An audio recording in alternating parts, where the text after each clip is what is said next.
사도행전 17장 19절에서 23절까지입니다. 사도행전 17장 19절에서 23절.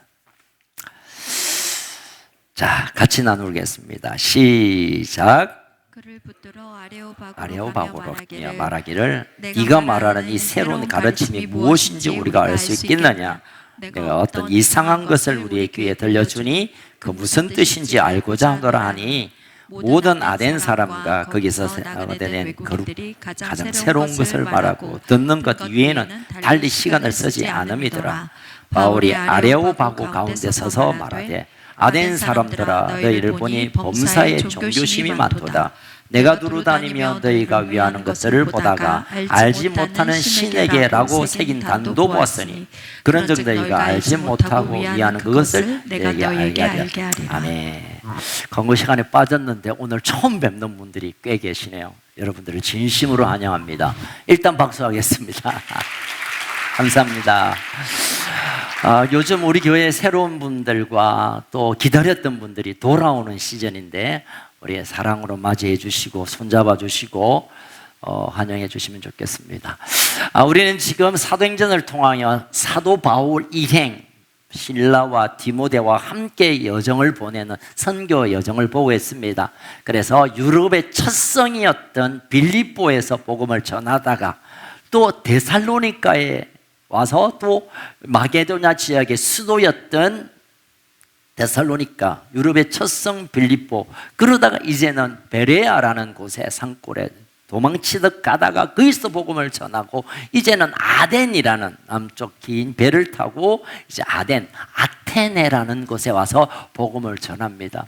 지금도 그렇지만 당시의 2000년 아덴은 아마 그 지중해를 끼고 있는 그 어떤 도시보다 가장 대도시, 화려함과 멋진 건축물과 수많은 신상들과 길거리에 그냥 조각품들, 어마어마한, 그리고 또 올림푸스에서 시작되었던 올림픽, 지금 제1회 올림픽을 했던 그 경기장이 지금도 가 있습니다. 그 도시 안에 체육, 또 희극, 연극을 출발한 도시가 바로 이곳이고, 예술, 또 철학, 소크라테스, 손가락이 어째됐다, 플라톤, 이런 분들이 여기서 태생했고, 그러니까 그 도시 자체가 당시에 많은 지식과 정보와 또 그곳에 정치적인 것들이 다 모여있는 정말 꿈에 그리는 도시였습니다. 여러분, 사도 바울도 로마의 시민권이 있었고 헬라어를 잘했기 때문에 아테네 가면 구경할 게 너무 많겠구나. 그래서 먼저 가서 일행령 오기 전 8일 전에 가가지고 곳곳을 다니면서 이래서 이 아테네를 아테네라 하는구나 하고 구경하며 다녔습니다. 그런데 그 화려하고 그 가장 지성적이고 가장 관심에 가득 찬 그 도시를 둘러보았던 사도 바울의 마음은 우상이 가득한, 우상이 도시를 덮어버린, 우상이 가득 찬 도시를 생각하며 16절에 보니까 격분하게 되었습니다. 이게 뭐야? 내가 아덴에 대한 얘기를 많이 들었는데 거기는 멋진 건축물, 예술 작품, 그 도시 자체가 예술 작품인데 거기 가면 나의 지적인 어떤 만족도 누리고 뭔가 좀 멋진 걸 볼 수 있겠다고 갔는데 가는 곳곳마다 우상으로 가득 차버린 그 도시를 보며 견딜 수 없는 거룩한 분노, 격분함이 있었습니다. 그리고 이제 바울은 예수님의 부활을 증거하는 일에 그 격분을 옮기고 있습니다. 그래서 회당에 가면 유대인들에게도 예수와 부활을, 아고라라고 불리우는 시장에 가서도 지나가는 사람들 붙잡고 예수와 부활을 그렇게 전하다 보니까 어떤 지식층에 있는 사람, 당시의 철학자들이 그 도시에 벌벅을 했습니다. 그러니까 그 철학자들 중에 좀 지식이 좀 아주 가오가 있는 분, 가오 안 난데스까? 어쨌든 가오가 있는 분이 바울을 불러서 야 여기 시장에서 너무 시끄럽고 네 얘기하는 거 보면 뭔가 좀 새로운 것 같은데 조용한 데 가서 얘기를 좀 나누자 하고 바울을 데리다가 간 곳이 있습니다. 다시 성경을 읽겠습니다. 19절 시작. 그를 붙들어 아레오바고로 가며 말하기를 네가 말하는 이 새로운 가르침이 무엇인지 우리가 알 수 있겠느냐. 조용한 데 가서 좀 얘기를 좀 나누자 한 곳이 아레오바고입니다. 아레오바고라는 것은 중요한 그 도시의 회의를 할 때마다 거기서 결정하기도 하고, 그래서 아레오바고 하면 회의장이라고 말하기도 합니다. 제가 가본 적이 있는데요. 또 거기는 큰 바위에서 앉아서 시의 중요한 이 도시의 중요한 결정이라든가 또 때로는 재판을 거기서 하기도 합니다. 여러분 그분 아세요? 혹시 태서형 압니까? 그분이 거기서 사형 은도를 받고 독배를 마시며 죽었던 곳이 바로 이 아레오바고입니다. 젊은 사람들을 미혹하게 해서 어지럽게 한다는 이유로 정권에 도전했던 이 소크라테스를 사형 은도하고 죽여버렸던 곳이 이 바로 아레오바고입니다. 그림을 좀 보여드릴까요? 일단 그림을 좀 띄워주십시오. 이곳입니다. 이게 아레오바고고요. 여기서 저쪽으로 보면 아크라폴리스가 있는 가장 그리스의 아테네 중심지고 이것이 아레오바고인데, 이 아레오바고 여기 모여서 중요한 의사결정, 시의회처럼 시에서 중요한 결정 또는 그냥 다룰 수 없는 중요한 재판 같은 것을 여기에 다뤘습니다. 여기 올라가는 입구에 뭐가 하나 표시비가 있는데 이거 뭔지 아세요? 한번 띄워주세요. 또 뿅. 이게 뭐냐면 사도 바울이 이 아레오바고에서 설교했던, 오늘 사도행전 17장 22절에서부터 시작되는 그 설교의 내용을 헬라어로 이렇게 기록한 표시비가 지금도 아레오바고에 있습니다. 자, 아레오바고에 갔던 바울은 이제 그들과 그 철학자들 중에 특별히 관심 있는 자들과 함께 이제 바울은 예수님과 그의 부활을 설명하고 변론하고 이제 복음을 전하기 위하여 그곳에 갑니다. 20절 같이 읽겠습니다. 그 다음 시작. 네가 어떤 이상한 것을 우리에게 들려주니 그 뜻이 무엇이냐. 네가 지금 뭐라고 하긴 하는데 뭔가 듣도 보도 못한 얘기 같은데 좀 자세히 말해봐라. 네가 말하는 예수가 뭐고 네가 말하는 부활이 뭐냐 좀 우리가 좀 알고 싶다. 많은 학자들은 이렇게 똑똑한 에피크로스학 철학자들과 스토아 철학자들은 세계에서 철학의 머리에 있는 분들입니다. 이분들이 바울의 말하고 있는 예수를 모를 수가 없고 부활을 우리가 얼마나 쉽게 알았습니까? 그러나 그들에게는 약간 착각이 있었습니다. 왜냐하면 우리 예수라는 말이 그리스로 이수스입니다. 이수스. 그리고 부활은 아나타시스. 뭐죠? 어쨌든 아나스타시스 숫자로 끝납니다. 숫자로. 그러니까 이게 무슨 신 이름인가? 왜냐하면 그들은 헤수스 또는 제우스 또 헤르메스 숫자 돌리면 이제 머리 깎는 분도 숫자들 계시죠. 숫자 써 계시는데 이분들은 신이라고 여겼습니다. 그래서 말하면 이수스 무슨 신인가? 아나스타시스 무슨 부활이 무슨 신인가 해서 뭔가 좀 알고 싶어서 불러다가 아레오바고 저 언덕에 앉아서 자 한번 얘기해봐라 하고 발장을 끼고 듣고 있습니다.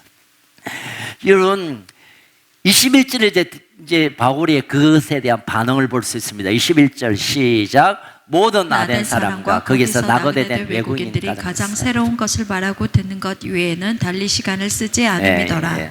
왜 그들이 바울을 데려다가 아레오바고 언덕에 앉아서 너 얘기해봐라. 네가 금방 말했던 그 예수가 도대체 뭔지 좀 자세히 말해보고 네가 말하고 있는 부활이 도대체 뭔가 우리가 좀 이해하기 쉽게 뭔가 좀 수준 있게 말해봐라 하라고 말하면서 그들이 바울에게서 듣고 싶었던 예수, 바울을 통하여 좀 알고 싶었던 이 부활이 관심이 있고 그 복음을 듣기 위함이 아니라 본래 아테네 사람들과 아테네에 공부하러 온 철학 공부한 사람들의 관심은 어쨌든 새로운 것을 말하는 것, 듣는 것에 대해서 관심이 많다는 거예요.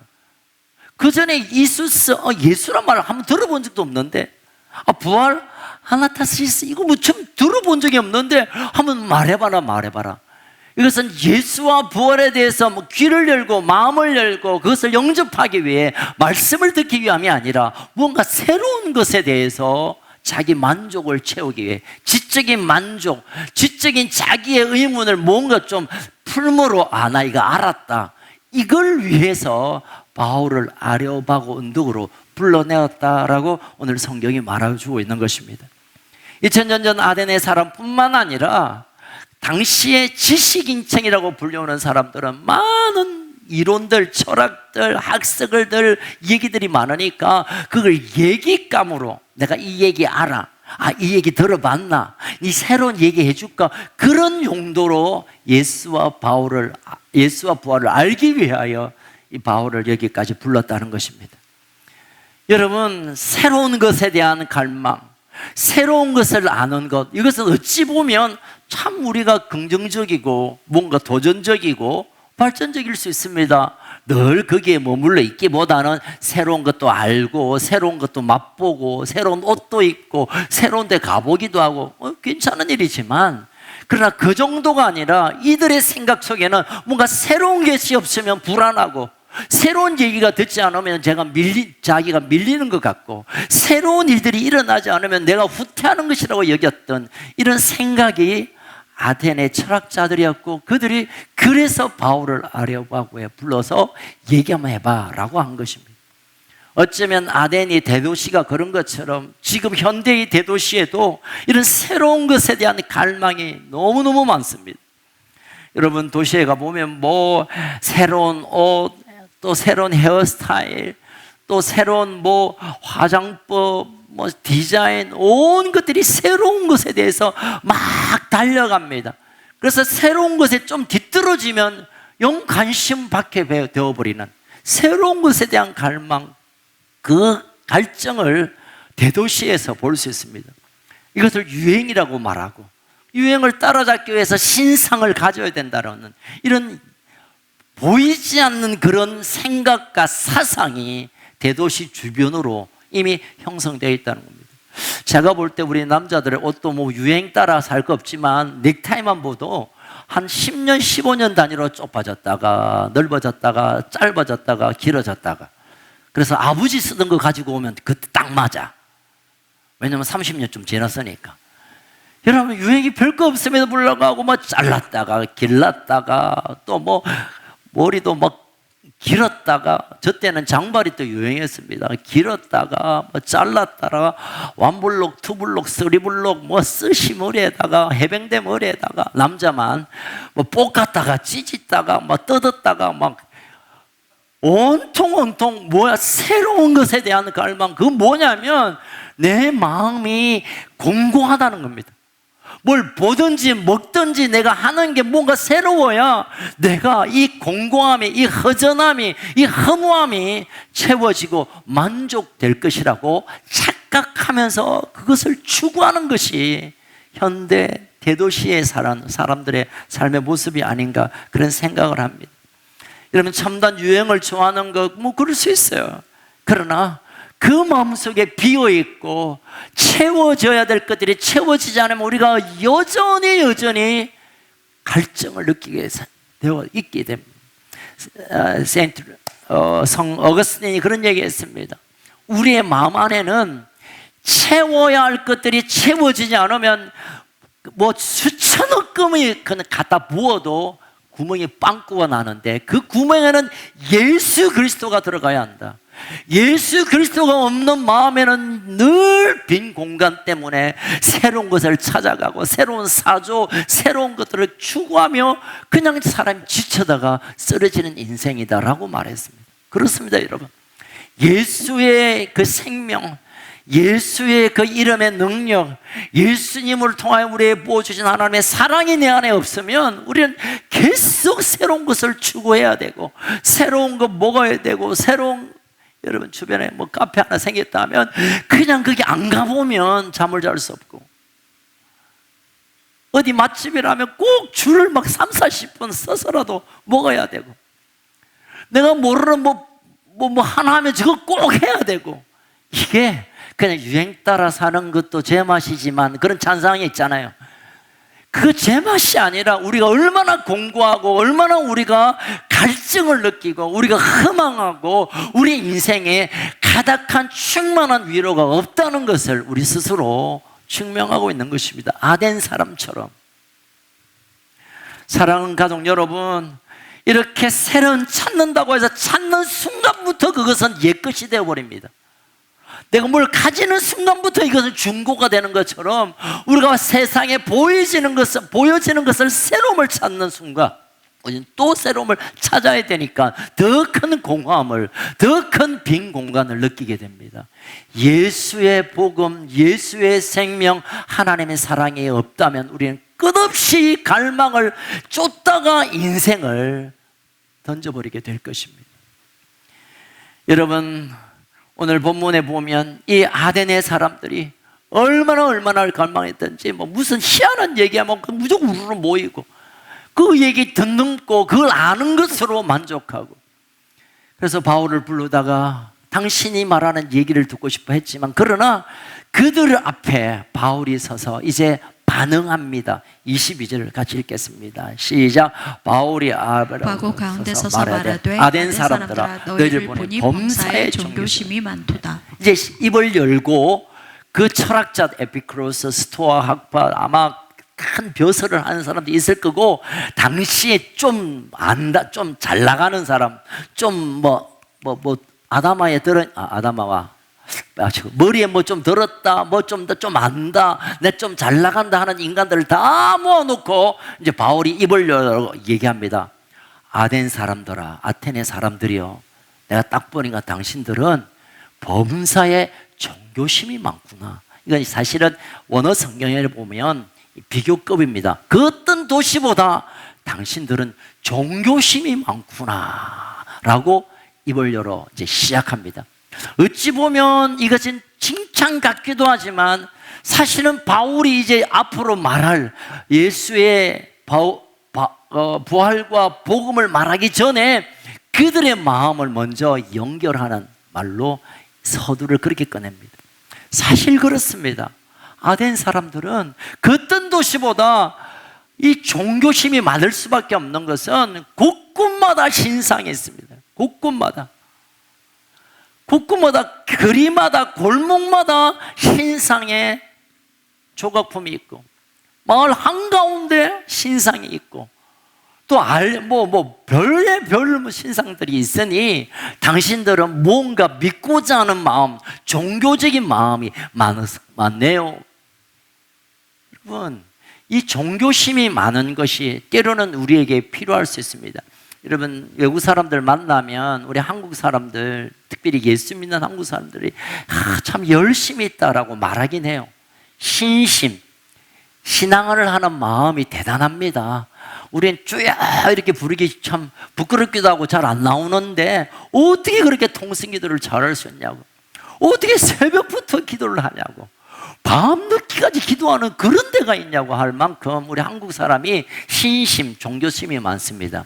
그런데 여러분, 종교심이 많고 신심이 강하다는 게 때로는 우리가 얼마나 위험스러운지 모릅니다.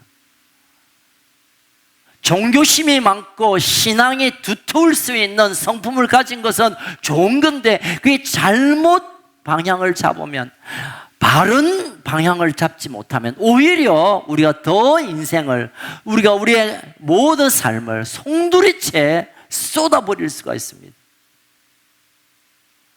여러분, 참 신앙은, 참 종교라고 하는 것은 내가 열심히 하는 것에 결정되는 것이 아니라 이 종교심이 많아서 열정으로 하는 것이 중요한 것이 아니라 우리가 믿고 있는 대상이 진짜인가, 우리가 믿는 그분이 진짜 진리의 존재인가, 이것이 가장 중요한 것입니다. 아멘. 여러분, 아침마다 물 떠다 놓고 이거 하잖아요. 그렇게 하다가 이제 어쩌다가 예수님 믿고 교회 오면요, 자, 예수제들 다 저거 가라다 가라. 가라와 또 난데스까. 일본에 막 죄송합니다 여러분. 저거 어떻게 하나님을 믿으면서 내가 그냥 아침에 이거보다 더 열심히 없는 것 같아. 우리는 막 해 뜨면 뭐 이거 하고, 시간 날 때마다 막 돌에 가서 하고, 어디 뭐 가서 하고, 큰 나무 앞에 가서 이러는데, 예수님이 저것들은 뭐 대충 일요일날 왔다가 뭐 얼굴 찍고 도장 찍고 가면서 저게 뭐 어떻게 신앙생활 하는 거야? 신심, 종교심으로 보면 우리가 부끄러울 정도입니다. 그러나 여러분, 그것보다 더 열정보다 중요한 것은 진리이며 참 생명이며 우리의 인생의 모든 것에 바른 길 되시는 주님을 알고 그 주님의 인격적으로 만나시면 그 다음에 종교심이 있고 없고는 별 차이가 없습니다. 열정적으로 믿음으로 살아갈 수 있고, 그러나 성향상 천천히 갈 수 있지만 어떤 대상과 어떤 존재를 우리가 믿고 섬기는가, 여기에 우리의 인생이 달려있다는 것입니다. 여러분, 아덴 사람들은 종교심이 많다라는 바울의 말은 너희들이 눈만 뜨면 신전에 가잖아. 입만 열면 이 신 얘기하고 저 신 얘기하고, 모일 때마다 신전 앞에서 말하고 밥 먹고, 매일 신전에서 드리는 제사 구경하고 또 거기 참여하고, 너는 어떤 신이든 다 섬기는, 어쩌면 우상을 그냥 마음대로 섬기는, 그게 종교심 아니냐라고 생각할 수 있습니다. 여러분, 이쯤 되면 여러분 거기에 지금 아레오바고에 모여 있는 사람들은 뭐 할 일 없는 사람들, 또는 뭐 백수들, 또 이게 아니라 이미 말씀드렸던 당대의 가장 지성의 꼭대기에 있었던 철학자들, 뭔 좀 아는 사람들이 앉아 있잖아요. 그러면 사도 바울이 볼 때, 야, 인간들 말이야, 너희들 아는 것, 너희들 믿는 것, 그거 다 뻥이야. 하나님을 안 섬기면서 무슨 종교, 무슨 신앙이야, 이럴 수 있지만 그렇게 접근하지 않습니다. 오늘 본문을 계속 한번 이어볼까요? 23절 한번 읽겠습니다. 시작. 내가 두루 다니며 너희가 원하는 것을 보다가 알지 못하는 신에게 새긴 단도 보았으니, 그런즉 너희가 알지 못하고 위하는 그것을 내가 너희에게 알게 바울이 아덴의 시내를 가보니까 어느 제단이 있는데, 제단이 누굴 섬기냐 보니까 거기에 알지 못하는 신 해놓고 이렇게 섬기고 있다는 거예요. 아니, 아테나 신을 섬기든 아니면 뭐 우리가 알고 있는 어떤 뭐 신을 섬기는 그런 건 아이고, 야, 저 신에게 절하네, 저 신에게 예배하네, 이럴 수 있는데, 알지 못하는 신 적어놓고 거기다가 예배하고 거기다 제사를 드린다는 거예요. 얼마나 깝깝한 도리야. 그럼 여러분, 이 알지 못하는 신의 단이란 말은 역사적 배경이 있습니다. BC 6세기쯤, 그러니까 지금보다 600년 전에 아테네에 큰 전염병이 돌았습니다. 당대 우리 패스트 이런 것들이 많이 돌았어요. 그래가지고 아테네 사람들이 절반이 죽는 이때, 솔론이라는 이 아테네 지도자가 이 방법이 없어가지고 백신도 구하기도 힘들고 의사도 없고 하니까, 그러다가 북아프리카에 있는 구레네, 우리 구레네 하면 시몬 생각나지만, 구레네는 리비아, 아프리카의 나라죠. 그 구레네 사람 에피메니데스에게 요청을 해서 그 사람이 이 모든 전염병을 멈추게 했어요. 그러니까 솔론이란 이 지도자가 너무 감사해서 아테네에 있는 모든 신전 앞에 감사의 제사를 드렸습니다. 이 신이 우리를 지켜주셨나, 아니면 저 신이 지켜주셨나, 막 각 신마다 가서 300개의 신전이 있고 2만 개의 신을 섬기는 곳곳마다 다 제단에 감사의 제사를 드렸는데, 야, 혹시 우리가 한 신을 빠뜨려서 그 신이 열받아가지고 또 이 전염병이 생기면 안 되겠다. 그러니까 우리가 잘 모르겠지만 혹시 빠진 거 있을 수 있으니까 혹시 명단에서 빠진 신들만 모아놓고 다시 제단을 쌓는, 그게 600년 동안 지금 바울 당시까지 흘러왔다는 거예요. 어떤 사람들이요, 당대 전 세계 지성의 끝에 있는 이 철학자들을 사는 그 동네, 얼마나 깜깜한 일입니까? 내가 지금 섬기는데 누군지도 모르고 섬기고, 그분에게 예배하는데 그분이 누군지도 모르고 알지 못하는 신. 제가 바울 같으면 야, 당신들 뭐 아는 거 맞나? 무식한 인간들. 어떻게 예배를 하는데 제사를 드리고 거기에다가 무슨 예전을 하는데 알지 못하는 신이 이게 무슨 꼴이야? 그러지 않고 당신들은 종교심이 많고, 이제 내가 지금 말하고 싶은 것은 당신들이 진짜 알지 못하는 신 한 분에 대한 얘기를 내가 하고 싶다라고 오늘 본문이 시작됩니다. 얼마나 답답한 인간입니까, 여러분? 그렇게 많이 배웠고 그렇게 많은 존경을 받고, 지금 역사 가운데 소크라테스, 플라톤, 아리스토텔레스 하면 뭐 대단한 명망을 받는 분이, 그분들이 한 일이 뭐냐면 알지 못하는 신 앞에 예배를 드린 거야. 답답한 인간들. 그러나 바울은 그들 향하여 그렇게 멸시하지 않고 잘됐다, 잘됐다. 당신이 알지 못하는 신, 이때까지 들어보지 못한 진짜 신을 지금부터 내가 말할 테니까 잘 들어보십시오 라고 아레오바고에서 설교한 내용이 아까 있었던 이 기념비에 있습니다. 22절부터 시작되는 이 말씀입니다. 자, 이 말씀은 무엇이냐? 다음 주를 기다려 주시기 바랍니다. 다음 편에 Be continued. 다음 주에 바울이 설교했던 내용을 전하겠습니다. 오늘 말씀을 좀 이제 요약하겠습니다. 사실 여러분, 이 땅에 살면서 우리가 새로운 것을 경험하는 것은 정말 좋은 경험입니다. 도전이고요. 그러나 그 마음 깊숙이 들어가 보면 지금 나의 인생이 뭔가 부족하고 뭔가 안 된 것 같고 뭔가 실패한 것 같고 내 인생이 우울하고 뭔가 좀 어둠이 있는 것 같고 이게 맞나 하는, 스스로를 불쌍히 여기는, 불쌍히 아니죠, 스스로를 좌절시키는 이 마음을 새로운 것으로 어떻게 달래보려고 하는 사람들이 이 세상에 가득 차 있습니다. 여러분. 가득 차 있습니다. 지금 이 옆으로 지나가는 명장동 18번지 옆으로 지나가는 수많은 사람들이 또 새로운 것을 쫓아가지만 그 마음에 온전한 평강을 경험하지 못하고 계속 새로움을 쫓아갑니다. 그들에게 우리가 전할 한 메시지가 있습니다. 예수 그리스도 그분의 십자가와 부활이 그 심령에 들어가지 않는 이상 그 누구든지 우리는 이 새로운 것을 찾다가 쓰러지고 마는 인생으로 끝나게 될 것입니다. 혹시 여러분 가운데 그런 마음이 있는 분이 없습니까? 하나님의 새로운 은혜를 주시고 새로운 능력을 주시고 새로운 감동을 주시고 새로운 걸 쫓아다니는 분 계십니까? 먼저 우리의 마음을 열어 내 안에 예수 그리스도 이름의 권세, 예수의 십자가 부활이 내 안에 있는지를 먼저 확인해야 할 것입니다. 여러분, 새로운 걸 찾는 것이요, 세상적인 분위기지만 그게 안타깝게도 우리 신앙세계 안에도 이런 것이 들어와 있습니다. 뭔가 새로운 얘기를 해야 귀를 쫑긋합니다. 성경에서도 새로운 얘기해야 오, 짝짝 쪼개네. 잘 모르시구나.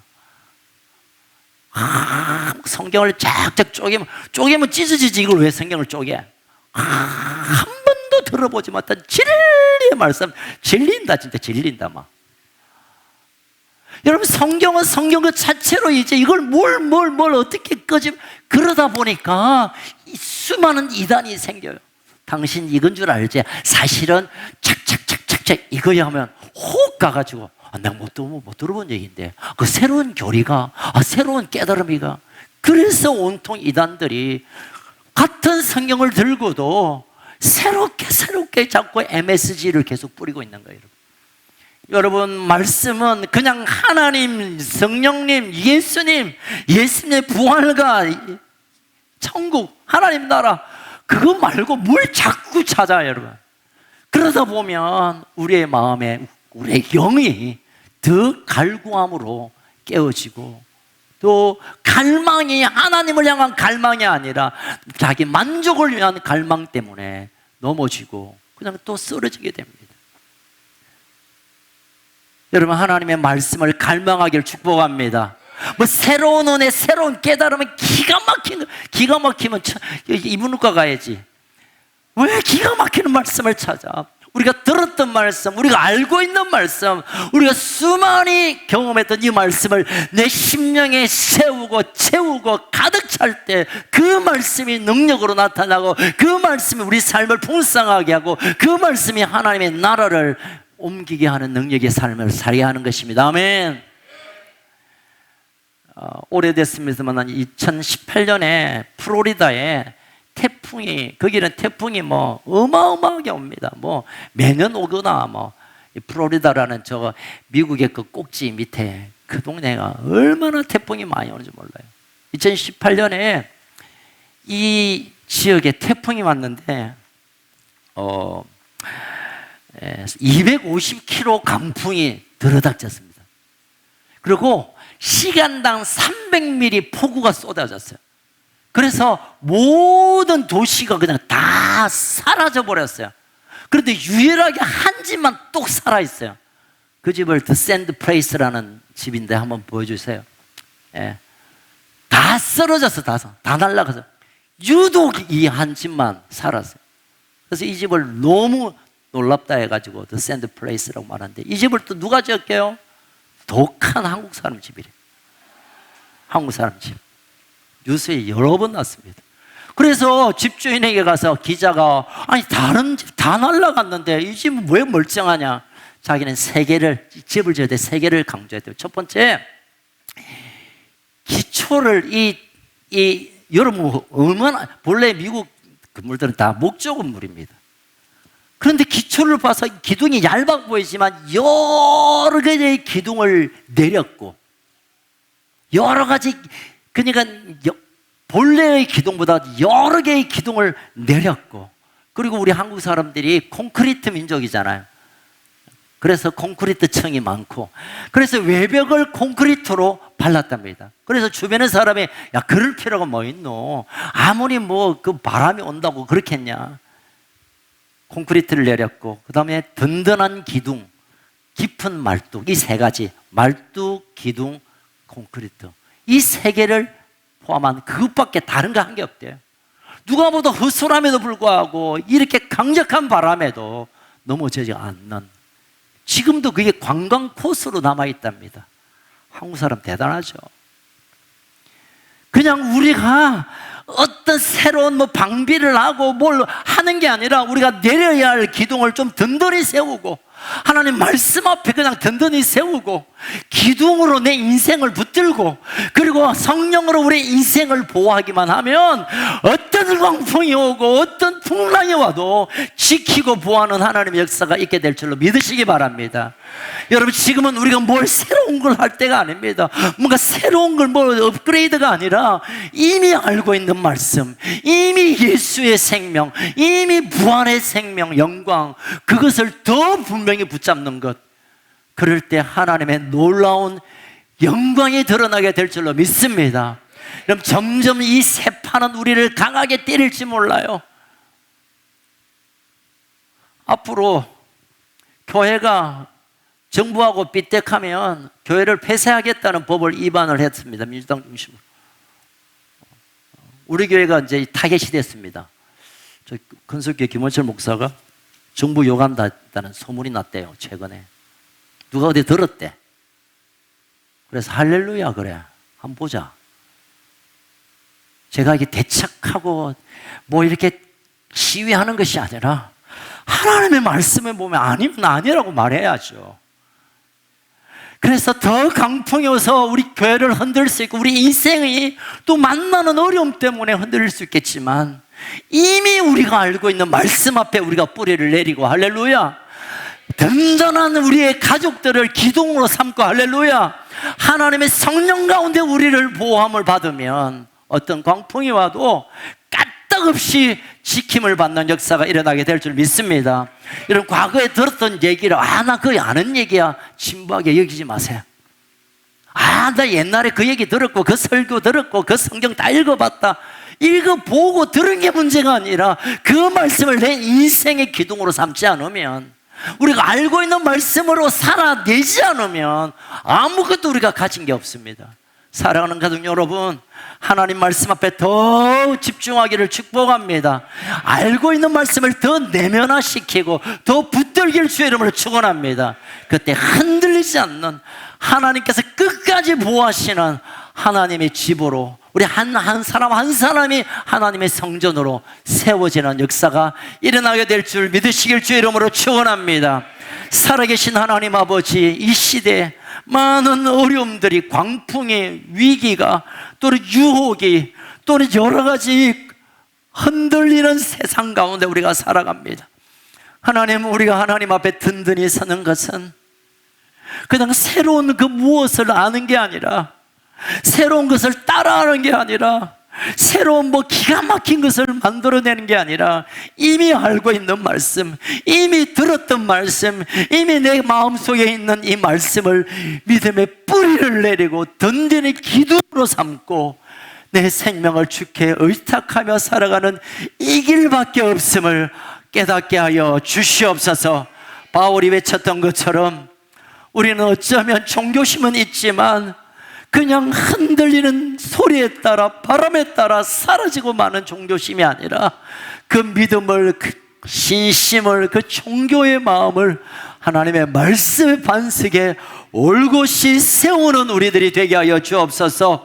그리하여 우리가 사는 이 땅에 하나님의 영광을 이 땅에 보여내고, 하나님의 나라의 아름다움을 드러내고, 예수의 사람의 생명을 드러내고, 부활의 영광을 실제로 보여주는 하나님의 사람으로 살게 하여 주시옵소서.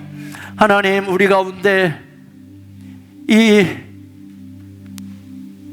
뭔가 내가 뒤쳐져 있는 것 같고, 내 인생이 별거 아닌 것 같기도 하고, 내가 남들보다 못 가졌고 못 배웠고 나는 별거 아니라고 생각하는 이 모든 무너진 생각들을 말씀 앞에 다 깨트리게 하여 주옵소서.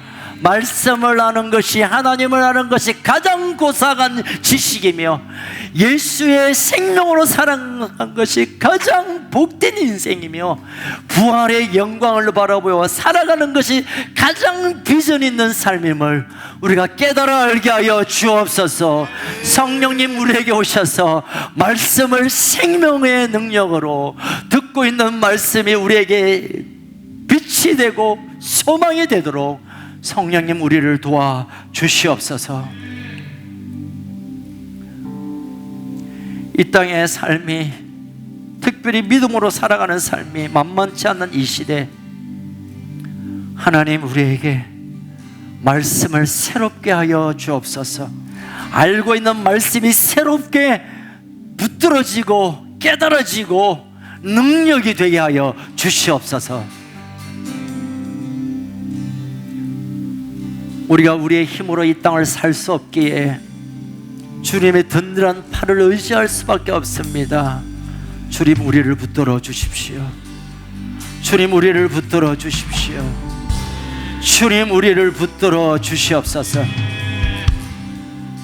나의 힘으로, 나의 재주로, 내가 아는 것으로 사는 인생이 아니라 주님의 팔에 의지함으로 주님만의 인생의 유일한 살기름을 알고 그 주님의 팔을 붙들고 살아가는 우리 온 가족들 되게 하여 주시옵소서. 주님, 우리에게 그 간절한 하나님만으로 살아갈 수 있는, 주님 품에 안기는 그런 우리의 삶이 되게 이끌어 주시옵소서. 우리의 참된 소망 되신 예수님 이름으로 기도하옵나이다. 우리 함께 일어나서 주의 친절한 팔에 안기세 찬양하며 주님께 결단하며 나아갑시다.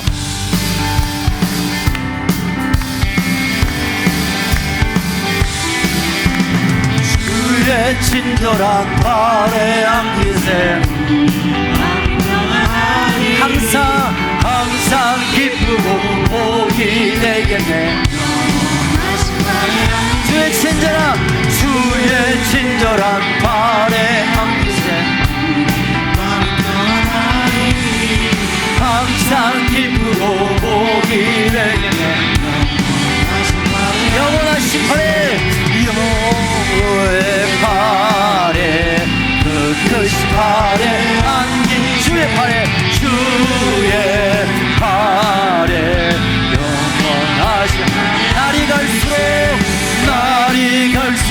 주의 사랑이 광명하게 비치고 천성가는 길 별이 가리니 하지만은 주의 팔에 주의 팔에 안기세 주의 팔에 영원하지 마 주의 보좌로 나를 기뻐 잡는 소리 외치고 겁과 두려움 없어지는 영원 주님 팔에 안깁니다 주의 팔에 그것이 팔에 안기세 주의 팔에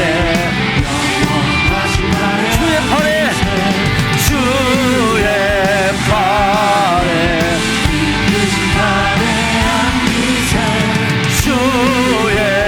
팔에 주님 팔에 안기겠습니다 주의 팔에 그것이 팔에 안기세 주의 팔에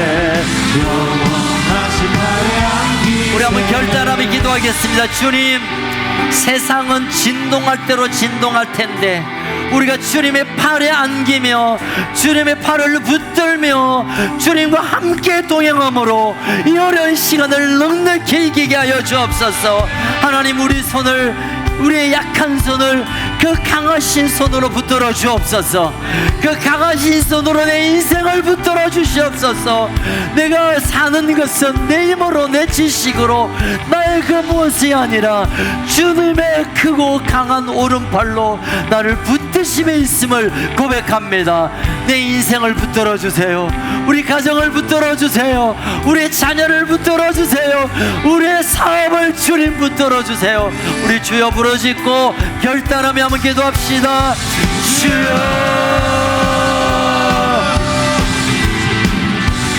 주님 역사여 주님 우리를 붙들어 주세요. 주님 품에 안길 때 주의 말씀을 붙들고 주님께서 주신 말씀에 의지하고 이미 주신 약속을 붙들고 살아내게 하여 주옵소서.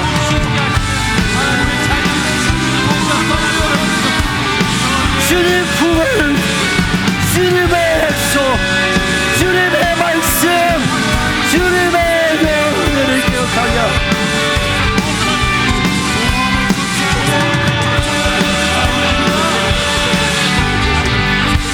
주의 말씀 의지하여 깊은 곳에 던져 오늘 그가 놀라운 일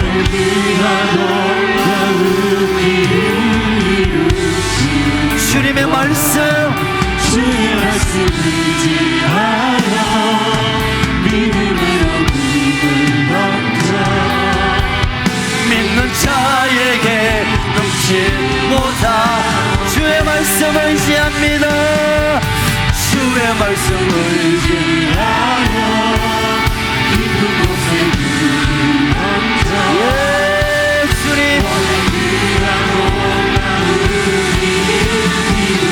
아멘.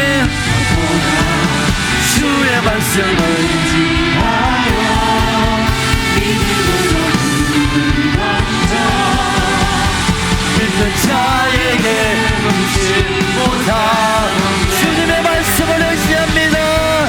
주의 말씀 의지하여 깊은 곳에 던져 우리가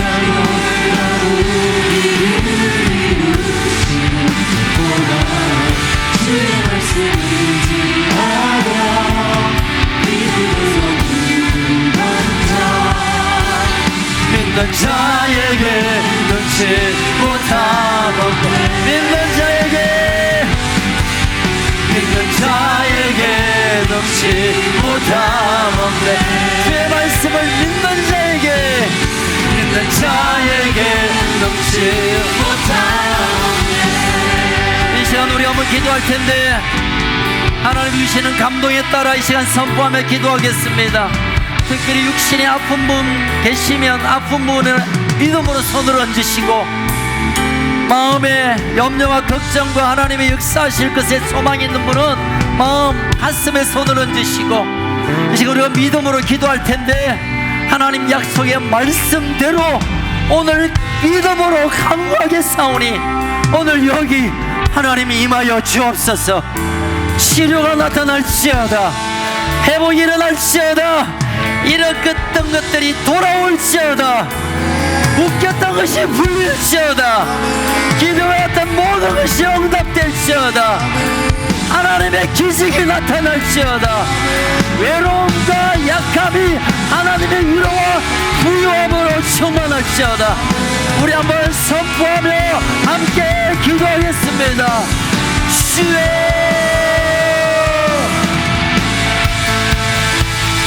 예수 이름으로 명하노니, 믿음으로 선포하노니, 모든 질병을 따라갈지어다, 모든 질병을 따라갈지어다, 모든 질병을 따라갈지어다. 믿음으로 강구하오니, 믿음으로 강구하오니, 모든 아픔은 싸매어질지어다, 뼈에서 노임을 받을지어다, 지경이 넓혀질지어다, 지경이 넓혀질지어다, 지경이 넓혀질지어다, 지경이 넓혀질지어다. 자녀들이 하나님의 용사로 일어날지어다, 자녀들이 하나님의 용사로 일어날지어다. 예, 주님이여, 예수 이름으로 명하노니 모든 적금을 떠나갈지어다. 주의 말씀을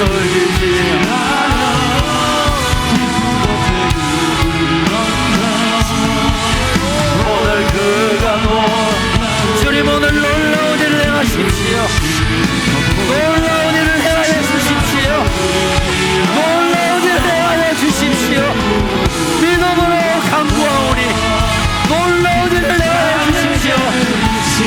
우리 두 손 높이 들고 주의 말씀을 의지하여 믿음으로 주가 놀라워. 아멘, 아멘. 주의 말씀을 의지하여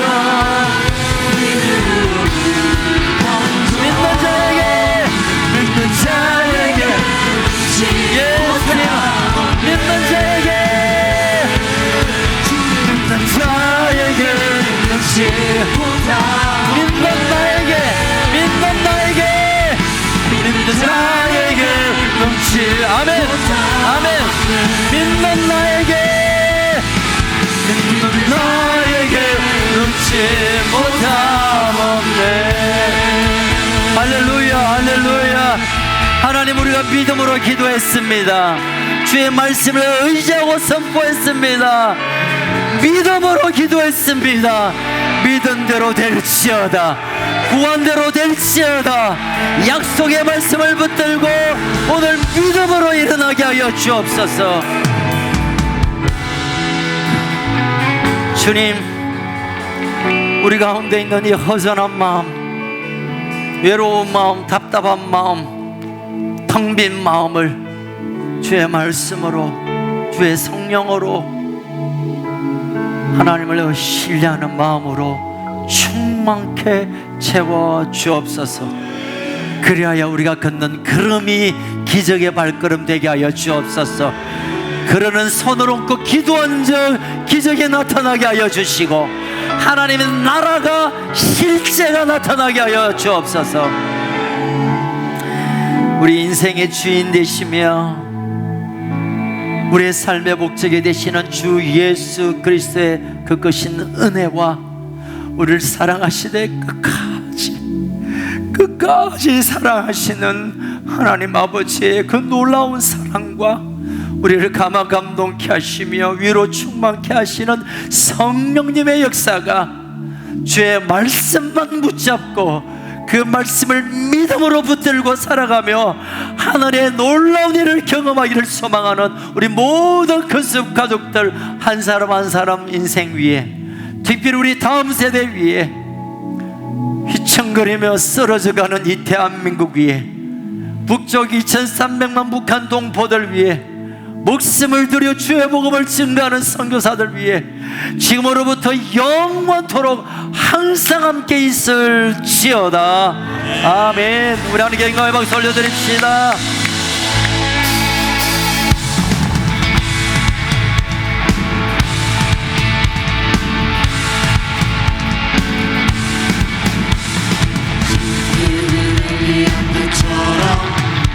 주 말씀이 선포되고 주의 종 모세의 때와 같이 언약이 성취해